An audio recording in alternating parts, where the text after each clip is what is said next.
नमस्कार, news capital express में आपका स्वागत है। मैं हूं आपके साथ दिव्या मिस्त्री। बुलेटिन की शुरुआत करते हैं खास खबर के साथ। स्वराज के नेतृत्व में कृषि क्षेत्र, पर्यटन, इंफ्रास्ट्रक्चर, एजुकेशन, हेल्थ सर्विस में मध्य प्रदेश लगातार विकास कर रहा है। मुझे याद है जब मैं भारतीय जनता पार्टी का अध्यक्ष था तो कृषि क्षेत्र में स्वराज ने मध्य प्रदेश में जो विकास किया था, उन्होंने इतना अच्छा काम किया था कि भारत सरकार ने लगातार 2 साल उनका गौरव किया था। वहीं आज हमारे देश में जीडीपी ग्रोथ में 52-54% जो जीडीपी आता है वो सर्विस सेक्टर से आता है, 22 से 24% मैन्युफैक्चरिंग सेक्टर से आता है और 12 से 14% कृषि क्षेत्र से आता है। हमारा कृषि क्षेत्र ग्रामीण क्षेत्र और जंगल का क्षेत्र आज जिस प्रमाण से विकसित होना चाहिए उतना नहीं हुआ है। मैं शिवराज से इस बात को लेकर धन्यवाद दूंगा। उन्होंने जल, जमीन, जंगल और जानवर से आधारित मध्य प्रदेश के विकास की एक नए मॉडल की शुरुआत की है। आदरणीय शिवराज जी के नेतृत्व में कृषि क्षेत्र में, पर्यटन के क्षेत्र में, इंफ्रास्ट्रक्चर में, एजुकेशन में, हेल्थ सर्विसेज में मध्य प्रदेश लगातार विकास कर रहा है। और मुझे याद है कि जब मैं भारतीय जनता पार्टी का अध्यक्ष था तो कृषि विकास में जो विकास शिवराज जी ने मध्य प्रदेश में किया था, लगातार 2 साल भारत सरकार ने उनका गौरव किया था। इतना अच्छा काम उन्होंने किया था। सेतु भारतम जो हमारा प्रोजेक्ट है जिसमें हम ब्रिजेस बना रहे हैं, उस ब्रिजेस में भी मैं मध्य प्रदेश के लिए आरओबी को लेकर टोटल मैंने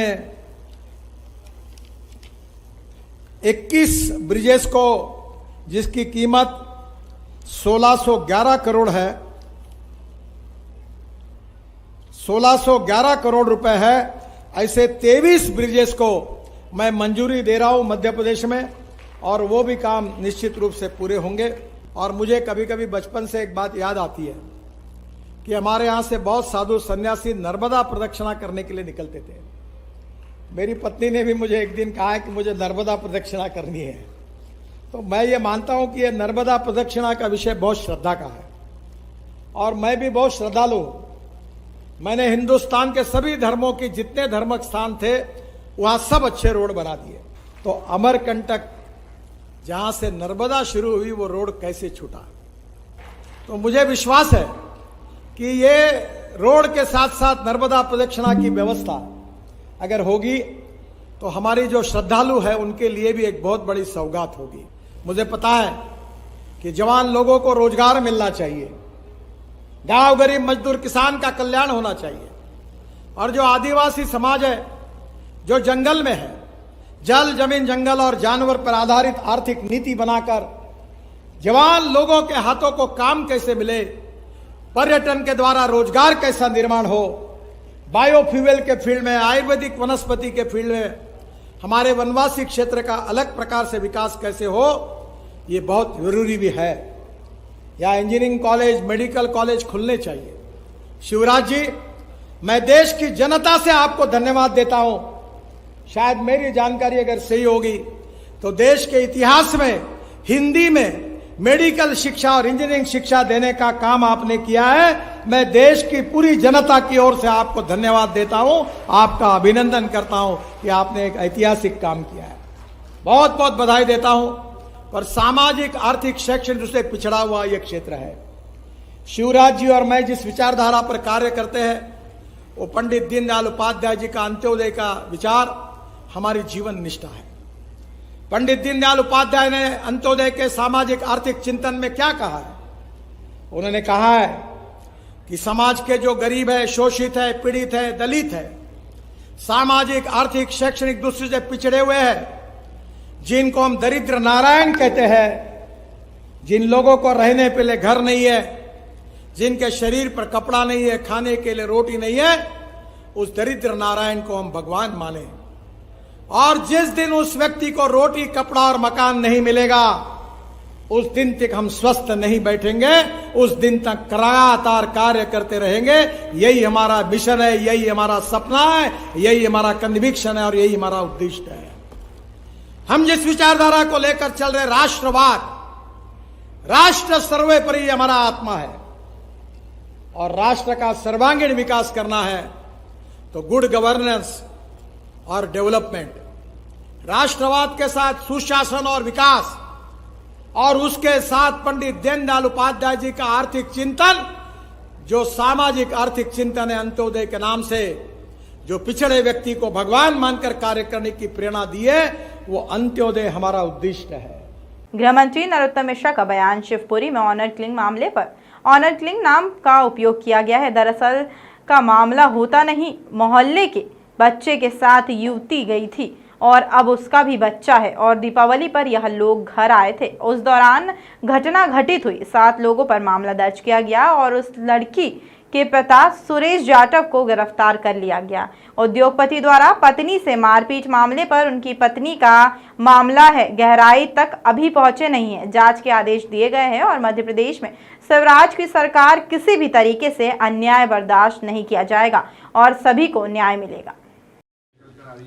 मंत्रियों के अधिकारियों से नहीं बन रही थी, उनको हटा दिया गया। नहीं, ये चलने वाली सतत चलने वाली प्रक्रिया है, उसी प्रक्रिया का अंग है। ऐसा कुछ भी नहीं है जैसा आप बता रहे हैं। कांग्रेस पार्टी ऐतराज जता रही है, राज्यपाल से पत्र लिखेंगे। वैसे कहना क्या कांग्रेस पार्टी ने अभी तक हमारे पक्ष में कुछ कहा है क्या? उनने आज तक कुछ हमारा किया हुआ अच्छा माना है क्या? जनता अच्छा मानती है, इसलिए वो 20 साल से वनवास पे है। सर, भोपाल में कुछ वीडियो ऐसे आए हैं, अपराधियों की हो रही है, क्या कारण है? लगातार बैठक ही इसलिए हो रही है कि कोई संकट न रहे, और हमारी मान्यता है कि जल्दी ही उसका समाधान हो रहा है। शिवपुरी में सर एक ऑनर किलिंग का मामला सामने आया है, को लेकर सर ऑनर किलिंग शब्द का प्रयोग किया गया है, पर ये दरअसल पड़ोस की एक बच्ची को, धीरू जाटव नाम का बच्चा 2 साल पहले ले गया था। अब उस बच्ची के भी बच्चा है।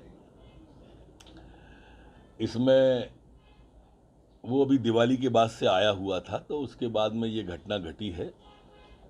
7 लोगों पर केस रजिस्टर्ड हो गया है और जो मुख्य आरोपी है सुरेश जाटव, लड़की का पिता, उसको गिरफ्तार कर लिया गया। सर, शहर के एक बड़े बिजनेसमैन हैं, हरियाणा।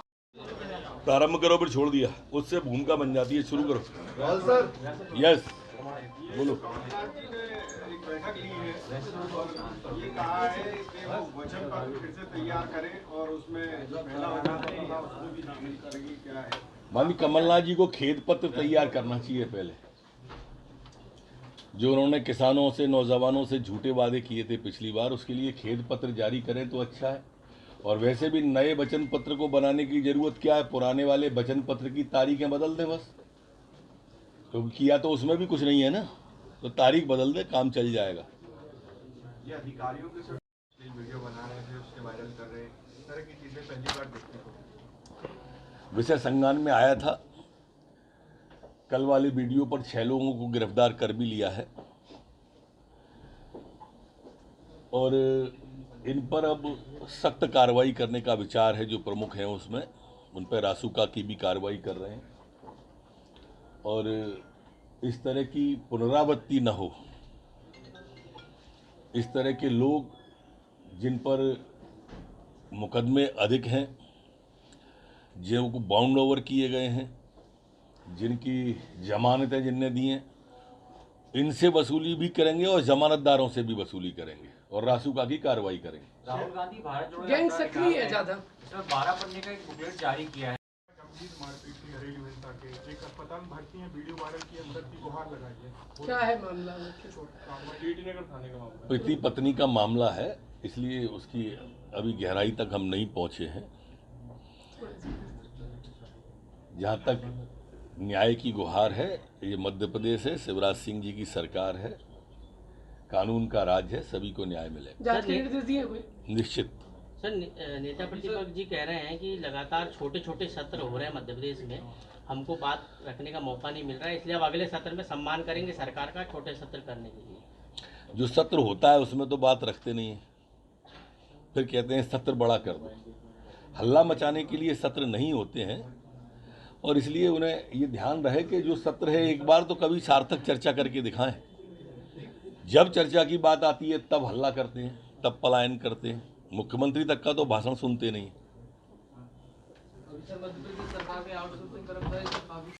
अन्य ऐसे हैं जिनमें बीजेपी सरकार के घोटाले और बाकी भ्रष्टाचार वो उजागर किए हैं। तो यात्रा का ध्येय बदल रहे थे। यात्रा का ध्येय पहले दिन से ही नहीं था, तो बदलने का प्रश्न ही पैदा नहीं होता है। और मैंने जैसा कहा कि उन्हें खेद पत्र जारी करना चाहिए। राहुल गांधी जी आ रहे हैं तो वही घोषणा करके गए थे, राष्ट्रीय अध्यक्ष थे, यहाँ पर 10 दिन में 2 लाख किसान का माफ, नहीं तो मुख्यमंत्री बदल देंगे। राष्ट्रीय अध्यक्ष से झूठ बुलवा लिया हो तो पहले तो घुसने के पहले उनसे कार्रवाई करें, और घुसने के पहले राहुल गांधी मध्य प्रदेश में किसान से माफी मांगे, नौजवान से माफी मांगे। दिग्विजय सिंह भैंसे के साथ डांस कर रहे हैं, भारत जोड़ो यात्रा ऐसा करते रहना चाहिए। बुजुर्गवार नेता हैं, वो किसी के साथ भी डांस कर सकते हैं, ऐसा क्या चीज़ है। ऐसा करते हुए बुजुर्गवार अच्छे भी लगते हैं, क्योंकि राहुल गांधी जी ने फिटनेस का दौर चला दिया है, कभी हंटर से मार के, कभी दौड़ लगा के, कभी बस पर सीधे चढ़ के। तो उनको भी फिटनेस तो दिखानी पड़ेगी। यात्रा के प्रभारी हैं, अब उनका सपना राष्ट्रीय अध्यक्ष बनने का धूल दूसरित हो गया। अब उनका अधूरा सपना है, संतुष्टि मिल सकती है भैंसा डांस में। मध्य प्रदेश में जो खाद्य संकट है, ये विश्व रंग महोत्सव का होगा आयोजन। रविन्द्रनाथ टैगोर यूनिवर्सिटी द्वारा भोपाल में विश्व रंग महोत्सव में देश और विदेश भर से अतिथि पधारेंगे और अपनी कला और प्रतिभा को विश्व रंग के मंच पर दिखाएंगे। इस मंच पर हर कला का मंच तैयार है। इस समारोह में कवि, साहित्यिक, बच्चे, गायन अपनी मेहनत से किए गए प्रतिभा को निखारना है। इस मंच से कला को सम्मानित किया जाएगा।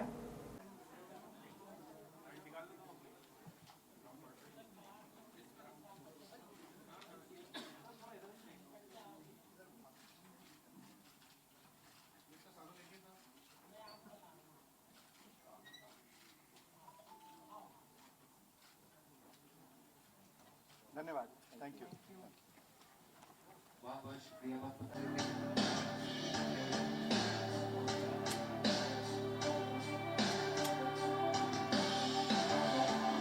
ज़रूरत है तो आप सबको उसलिए भी आमंत्रित करता हूँ। प्रेस बहुत कोऑपरेटिव रही है इस कार्यक्रम को लेकर, आपका धन्यवाद भी देता हूँ। चाहूँगा कि सिद्धार्थ कुछ बातें आपसे करें।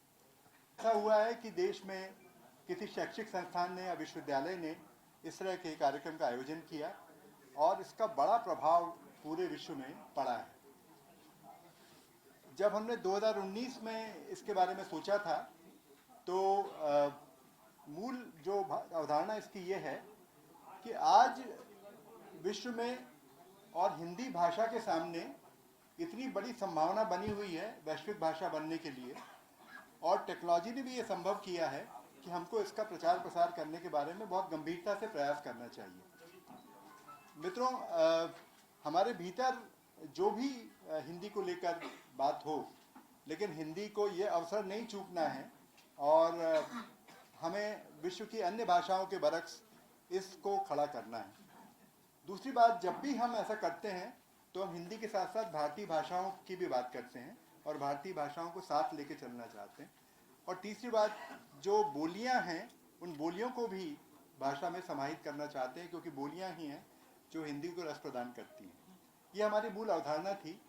आगे चलकर हम सबने कोविड को देखा और देखा कि कोविड में कितने प्रभाव पूरे विश्व में पड़े।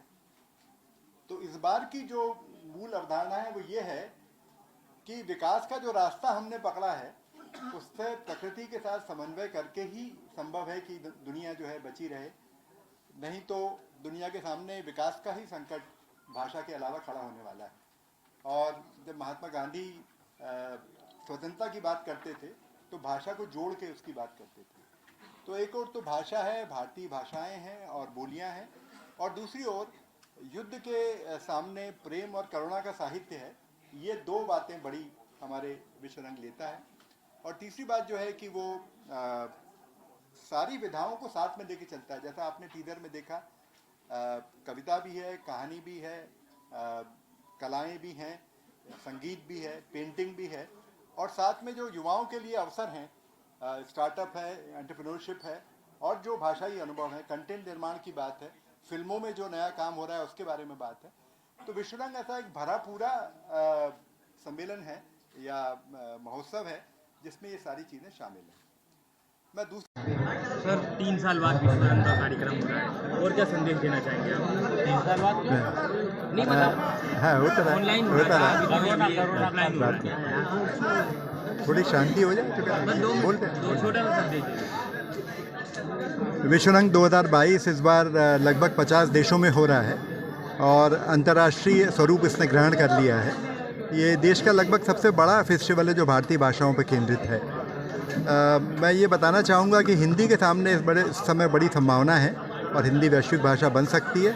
हम सबको मिल के इसके लिए प्रयास करने चाहिए और कला और संस्कृति का जो साथ साथ समन्वय है उसको आगे बढ़ाना चाहिए। हमें जितना हो सके हिंदी में टेक्नोलॉजी का यूज़ करें, हिंदी में लिखें, हिंदी में विज्ञान करें, हिंदी में साहित्य करें और अपनी भाषा पर गर्व और अभिमान महसूस करें। यही मेरा संदेश है। विशेष कार्यक्रम है, उसमें बैंड्स हैं, लोकप्रिय कार्यक्रम है और गायन में भी मैथिली ठाकुर एक दिन अपना प्रदर्शन करने वाली हैं शाम को। बड़ी लोकप्रिय गायिका हैं और पवन बैंड जैसे बैंड्स हैं जो इसमें काम करेंगे। तो एक मिला के भरा पूरा सम्मेलन है, इसका पूरा शेड्यूल इसमें है जो आपके पास है और एक आलेख हमारी टीम ने और आपके लिए रखा है। अधिकतर लोग पूछते हैं कि विश्व रंग क्यों और कैसे, तो ये एक आलेख मैंने तैयार किया है जो आपकी किट में है और वो भी आपके पास है। प्रेस विज्ञप्ति मेहर के अल्ट्राटेक सीमेंट में 5 नवंबर को रात लगभग 10 से 12 बजे के बीच भारतीय मजदूर संघ कार्यालय में छत की जाली काटकर घुसे चोर। लेकिन बीएमएस महामंत्री पुरुषोत्तम पटेल का कहना है कि वो चोर नहीं थे, संजू प्यासी के द्वारा भेजे गए गुंडे थे जो मुझे जान से मारने आए थे, लेकिन मैं कार्यालय में नहीं मिला तो खाली हाथ वापस लौट गए। मामला तो कुछ अलग है कि क्योंकि कार्यालय के छत की जाली तोड़कर जो लोग अंदर आए उन्होंने कार्यालय के किसी भी सामान को छुआ तक नहीं, आए और चले गए। मामले की शिकायत मेयर थाना में दर्ज कर दी गई है। पुलिस द्वारा जांच की जा रही है। ये कोई चोर नहीं थी, एक सोची समझी साजिश थी। मुझे जान से मारने की इस साजिश के पीछे संजू प्यासी का हाथ है।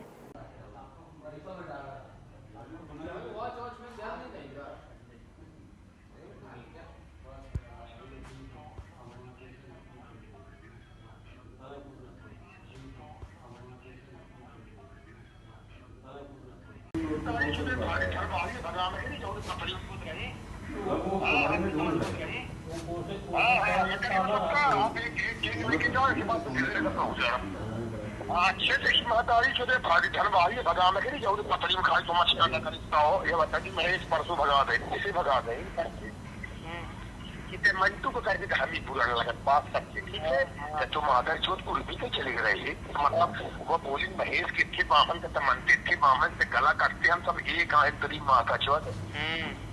अब दुकान में मोरे मेडिकल में कब बैठे रहे माता चोट पेंटर भगा दे दुकान से। अगर मैं पहले कार्यालय खाली कराओ लेकिन माता भोगा तो हटा गाई ना के सो उठ मादर चोट नया चंद्र काम जब चालू हो जाए तो चारों कल परेशान करे माता कौन हो आज पिछले कौन बिंदास माता ही चोट तो काम तो करा दूं आजकल के अंदर टेंशन नहीं है। तुम 5 घंटे चक्कर मारो फोन से मुझे बात करता रहे आप। पुलिस प्रशासन के द्वारा क्या आश्वासन दिया गया है आपको? अभी पुलिस आई थी, पुलिस ने बोली तो अपना बयान ले लिया, हम इनको बुलाएंगे रिश्ते की बयान लेने के बाद कार्रवाई करेंगे। आपको क्या लगता है पुलिस सच में कार्रवाई करेगी इस विषय? पुलिस कार्रवाई नहीं करेगी तो ऊपर जाएंगे। हाँ तो ये चोरी कैसे हुई है आपके यहाँ? चोरी नहीं हुई भाई, मेरे को जान से मारने आए थे, मैं मिला नहीं। किसके ऊपर शक है आपको? संजू प्यासी के ऊपर। आप ऐसे कैसे बोल सकते हैं कि किसी ऑडियो मेरे पास ऑडियो प्रूफ? 2 महीना पहले ऑडियो में बोला है। क्या बोला है उन्होंने? ऑडियो है, ऑडियो सुन लो।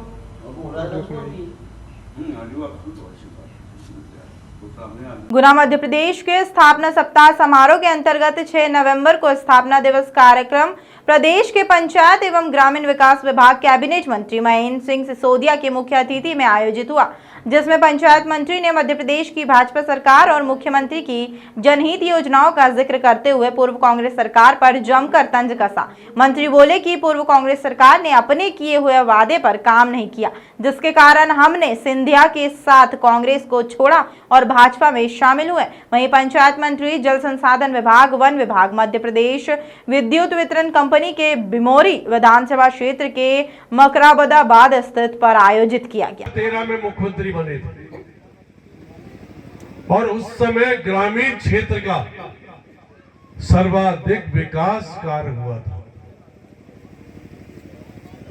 उससे पहले सरकारें आई, शहरों में काम हुए, मगर गांव में जितना काम होना चाहिए था उतना कार्य नहीं हुआ। किंतु शिवराज सिंह जी के आने के बाद शहर के साथ साथ ग्रामीण क्षेत्र का भी विकास प्रारंभ हुआ। चाहे वो इरिगेशन के क्षेत्र में हो, चाहे विद्युत के क्षेत्र में हो, चाहे फॉरेस्टेशन के क्षेत्र में हो और चाहे पीडब्ल्यूडी और अन्य विभागों के क्षेत्र में हो, तेजी से कार्य प्रारंभ हुआ।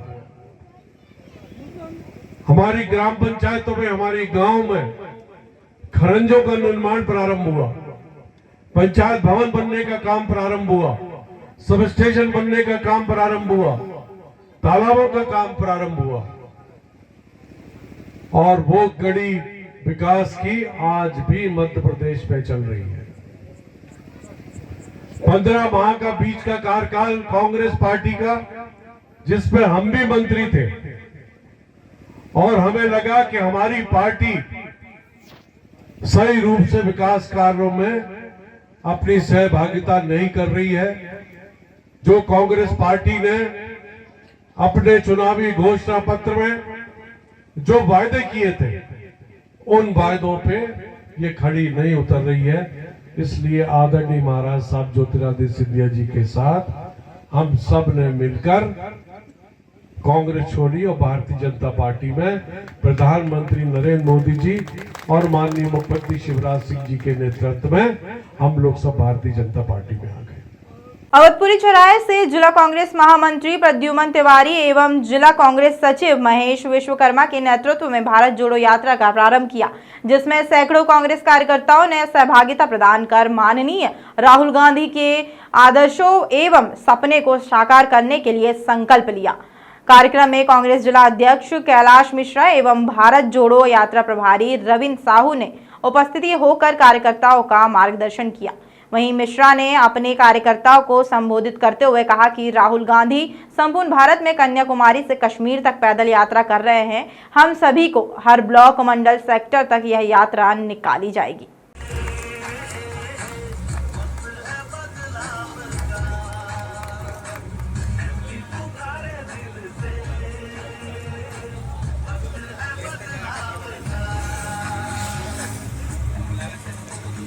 अब मैं प्रद्युमन तिवारी जी से निवेदन करूंगा कि वो माननीय अध्यक्ष जी का स्वागत करें।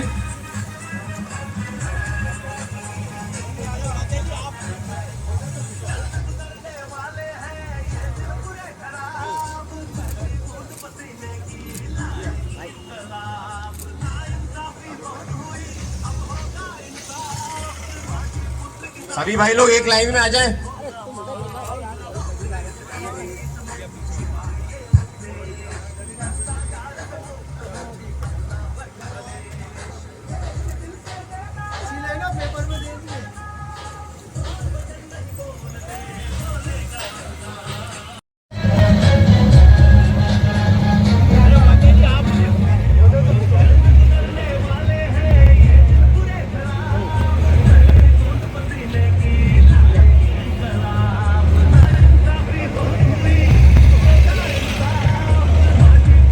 सभी भाई लोग एक छोड़ के साथ एमपी पुकारे दिल से, वक्त है बदलाव का, एमपी पुकारे दिल से, वक्त है बदलाव का।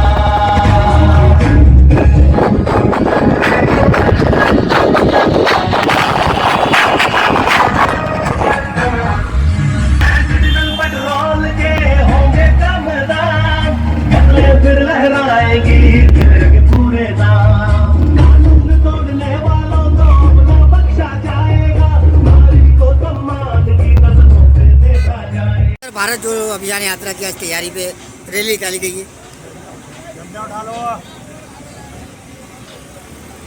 रोल हाँ रोल। सर, भारत जोड़ो यात्रा की तैयारी आज अवधपुरी में की गई। अखिल भारतीय कांग्रेस कमेटी के पूर्व अध्यक्ष, लोकसभा के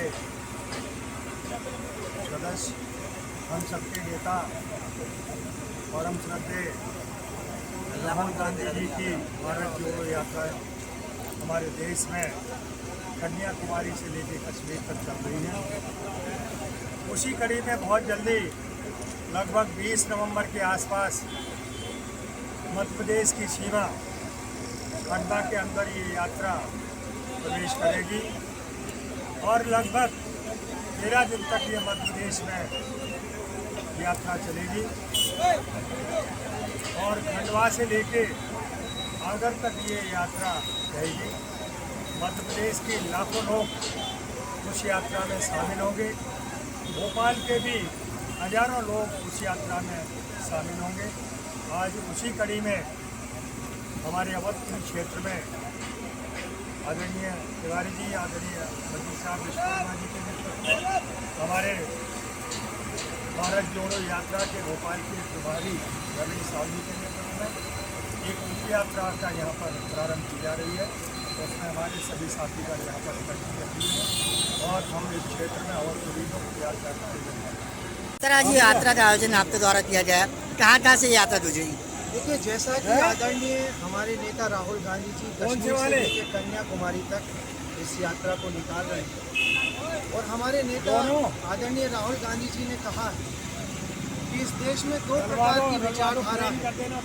एक विचारधारा भाजपा और संघ की जो देश को तोड़ने का काम कर रही है और एक विचारधारा है कांग्रेस की जो निरंतर आज़ादी के पूर्व से इस देश को जोड़े रखने का काम है। उसी विचारधारा के तहत आदरणीय राहुल गांधी ने आह्वान किया है इस भारत जोड़ो यात्रा का और हम सभी कार्यकर्ता आदरणीय हमारे जिलाध्यक्ष कैलाश मिश्रा जी के नेतृत्व में, आदरणीय यात्रा प्रभारी श्री रविंद्र साहू जी के नेतृत्व में हम जनता के बीच आए हैं ताकि अपनी बात अब हम जनता के बीच रखेंगे और इस यात्रा के साथ हम ये बताना चाहेंगे कि भय मुक्त, भ्रष्टाचार मुक्त और एक अच्छे कानून की जो सरकार है वो सब कांग्रेस दे सकती है, इसलिए कांग्रेस का साथ है। यही सियासत। सर, आपको भोपाल का यात्रा प्रभारी बनाया गया है, क्या तैयारी है, किस रूट से यात्रा क्या कर गई? हमारे देश के कांग्रेस पार्टी के पूर्व अध्यक्ष आदरणीय सबके नेता श्री राहुल गांधी जी के नेतृत्व में भारत जोड़ो यात्रा जो चल रही है पूरे देश में, उसी की कड़ी में मध्य प्रदेश में और भोपाल में, मध्य प्रदेश में 20 नवंबर को या 21 नवंबर के दिन मध्य प्रदेश में सम्मिलित होंगे। यात्रा पहुँचेगी। हम लोग सब भोपाल से जितनी भी बूथ लेवल से लेकर बूथ मंडलम सेक्टर ब्लॉक विधानसभा वाइज सभी जगह यात्रा निकाल के बड़ी तादाद में, लाखों की तादाद में हम लोग सभी उस यात्रा में सम्मिलित होंगे। आज इस यात्रा में गोविंदपुर विधानसभा क्षेत्र में अवधपुरी चौराहे से इस यात्रा को जो हमने हरी झंडी देने हमारे बीच में भोपाल जिला कांग्रेस के परम सम्मानीय मेरे बड़े भाई आदरणीय श्री कैलाश मिश्रा जी उपस्थित हुए हैं।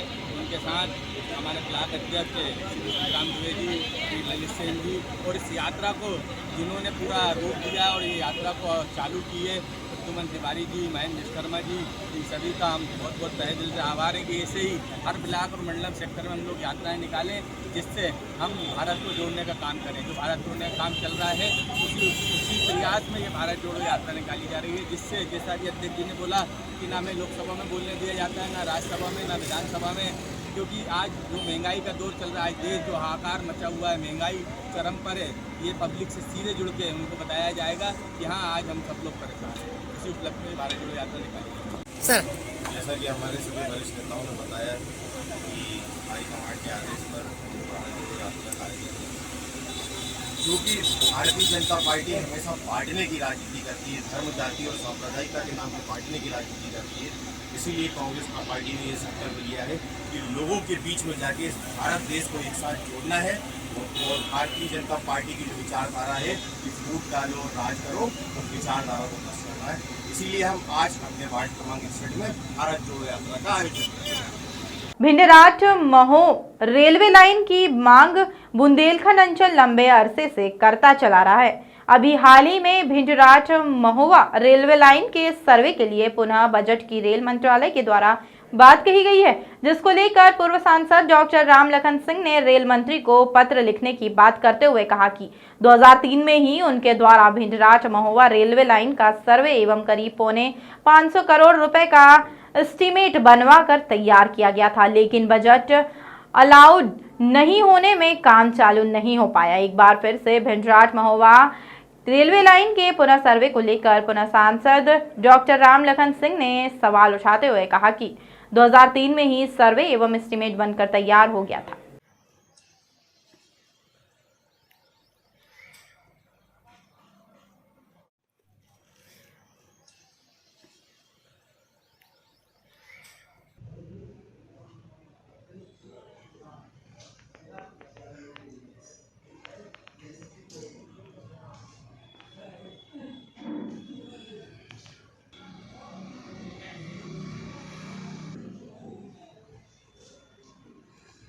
दूसरा क्या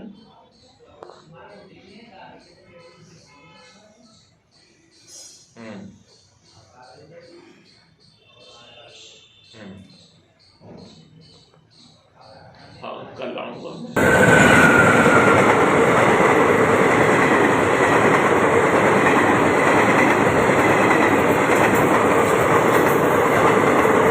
2003 में इसका सर्वे हो चुका है और सर्वे के बाद एस्टीमेट भी बन चुका है, जो आपके सामने रखा है। ये 477 करोड़ का पॉइंट कुछ का एस्टीमेट बना था। आदरणीय अटल जी ने 2 बार घोषणा की। ग्वालियर जब वो आए तब हमने उनसे निवेदन किया, वहाँ पे घोषणा की आम सभा में, और फिर 2004 में भिंड आए तब भी घोषणा की। लेकिन दुर्भाग्यवश 2004 वाली चुनाव के बाद सरकार नहीं बन पाई, इसलिए उसमें बजट अलॉटमेंट नहीं हुआ।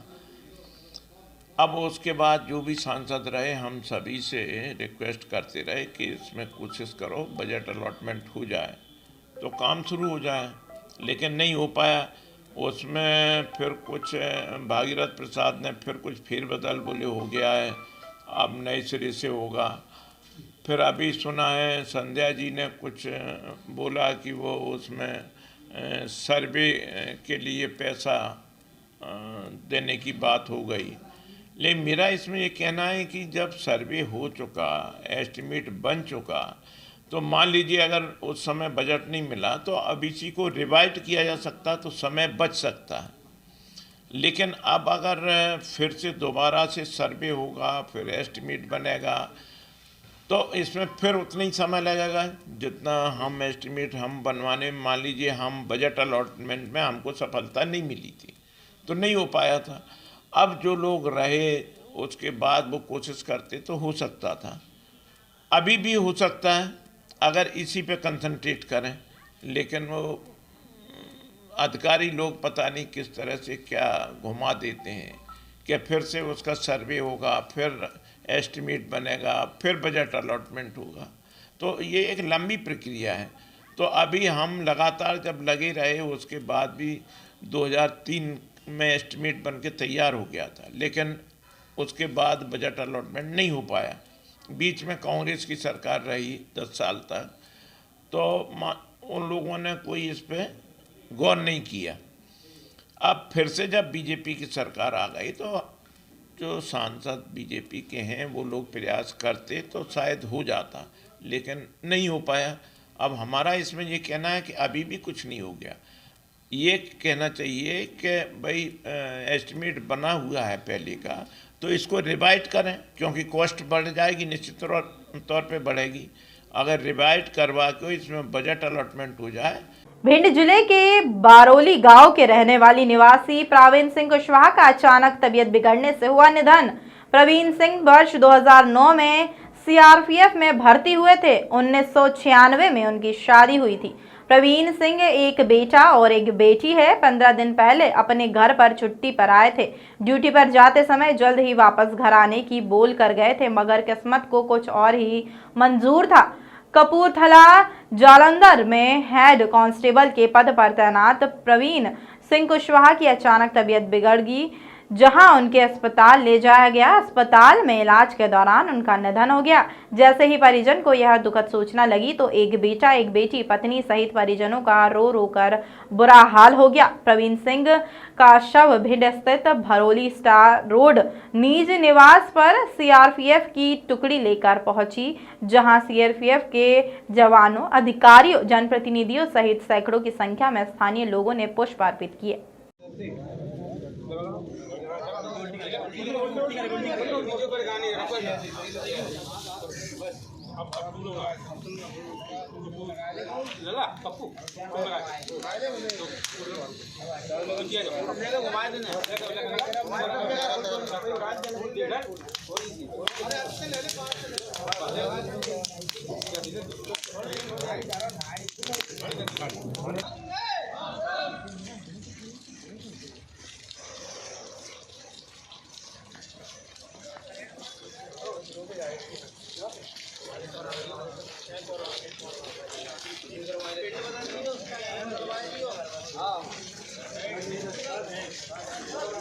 जरा भी जरा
ये हमारे दाऊ जी के लड़के थे।